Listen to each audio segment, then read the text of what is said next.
امی عائشہ رضی اللہ عنہ نے ان سے پوچھا کہ آپ علیہ الصلوۃ والسلام نے آپ کو بلایا، پہلے کچھ فرمایا تو آپ روئیں، پھر فرمایا تو آپ ہنسیں۔ اسماء بنت عمیس نے پوچھا کہ آپ پریشان کیوں ہیں؟ تو فرمانے لگیں کہ میں اس وجہ سے پریشان ہوں کہ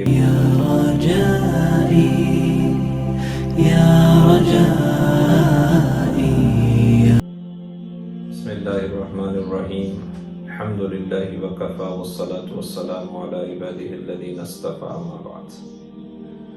میرے پیارے بھائیو دوستو، یہ رمضان کا مہینہ ہے جس پہ اللہ تعالیٰ کی رحمت اس مہینے میں برس رہی ہے۔ جنت کے دروازے کھل گئے، جہنم کے دروازے بند ہو گئے۔ تو رمضان میں اسلامی تاریخ کے بڑے بڑے واقعات ہوئے ہیں، جس میں ایک غزوہ بدر ہے، فتح مکہ ہے۔ اس میں سے ایک اور واقعہ کہ سیدۃ نساء اہل الجنہ، جنت کے عورتوں کی سردارنی، حضور صلی اللہ علیہ وسلم کی شہزادی، علی بن ابی طالب کی بیوی فاطمہ الزہرا رضی اللہ عنہ، 3 رمضان کو ان کی وفات ہوئی۔ جب حضور صلی اللہ علیہ وسلم دنیا سے جانے لگے، آپ نے فاطمہ کو بلایا اور ان کو کان میں کچھ فرمایا تو آپ رونا شروع ہو گئی۔ پھر آپ نے دوبارہ بلایا اور آپ نے کان میں کچھ کہا تو آپ ہنسنا شروع ہو گئی۔ تو آپ صلی اللہ علیہ وسلم دنیا سے رخصت ہو گئے۔ بعد میں وہ کافی پریشان رہتی تھیں۔ امی عائشہ رضی اللہ عنہ نے ان سے پوچھا کہ آپ علیہ الصلوۃ والسلام نے آپ کو بلایا، پہلے کچھ فرمایا تو آپ روئیں، پھر فرمایا تو آپ ہنسیں، مجھے بھی بتا دیں۔ تو وہ فرمانے لگیں، جب مجھے پہلے بلایا آپ نے مجھے فرمایا فاطمہ میں جانے لگا ہوں دنیا سے، تو میں رونا شروع ہو گئی آپ علیہ الصلوۃ والسلام کے جانے کی وجہ سے۔ پھر مجھے جب دوبارہ بلایا تو مجھے کان میں فرمایا کہ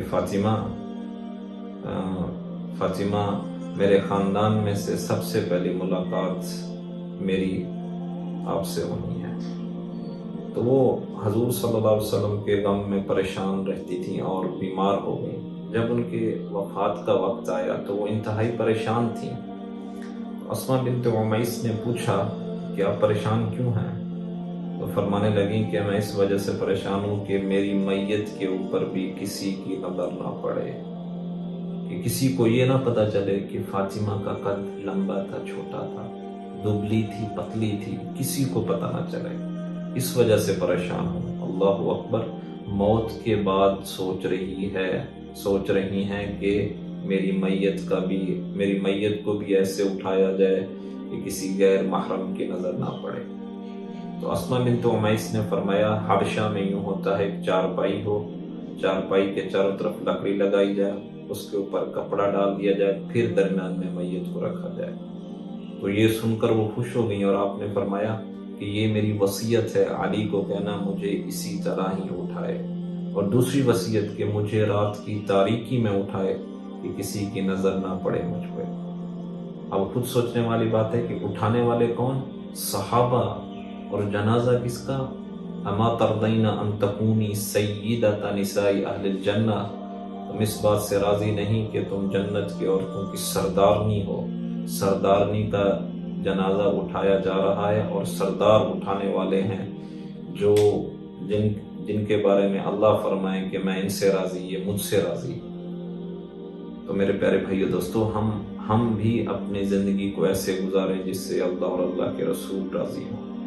تو رات کو ان کا جنازہ اٹھایا گیا اور ابوبکر صدیق رضی اللہ عنہ نے ان کا جنازہ پڑھایا۔ آپ علیہ الصلوۃ والسلام نے فرمایا، جنت کی عورتوں کے 4 افضل ترین عورتیں ہیں جنت کی 4۔ سب سے پہلے خدیجہ بنت خویلد، ان کے بعد فاطمہ بنت محمد، ان کے بعد مریم بنت عمران، ان کے بعد آسیہ بنت مزاحم امرأۃ فرعون، جو فرعون کی بیوی تھی۔ یہ 4 افضل ترین عورتیں ہیں جنت کی، لیکن وہ کیا سوچ رہی ہیں کہ میری میت کو ایسے اٹھایا جائے کہ کسی کی نظر نہ پڑے۔ میرے پیارے بھائیو دوستو، ہم بھی اپنے آنکھوں کی حفاظت کریں، اپنے دل کی حفاظت کریں، اپنے ہاتھ کی حفاظت کریں کہ کسی کو ہماری زبان سے تکلیف نہ ہو، کسی کو ہمارے ہاتھ سے تکلیف نہ پہنچے۔ ہم جب آنکھ کی حفاظت کریں گے تو دل ٹھیک ہوگا، لیکن اگر آنکھ کی حفاظت نہیں کریں گے تو دل برباد ہو جائے گا۔ آپ علیہ السلام نے فرمایا کہ اگر دل ٹھیک ہے تو پورا جسم ٹھیک، اگر دل خراب ہے تو پورا جسم ہی خراب۔ تو ہم اپنے گھر والوں کو صحابہ صحابیات رسول اللہ صلی اللہ علیہ وسلم کے واقعات سنائیں، جس سے ان کے اندر ایمان پیدا ہو۔ اللہ تعالیٰ عمل کرنے کی توفیق دے۔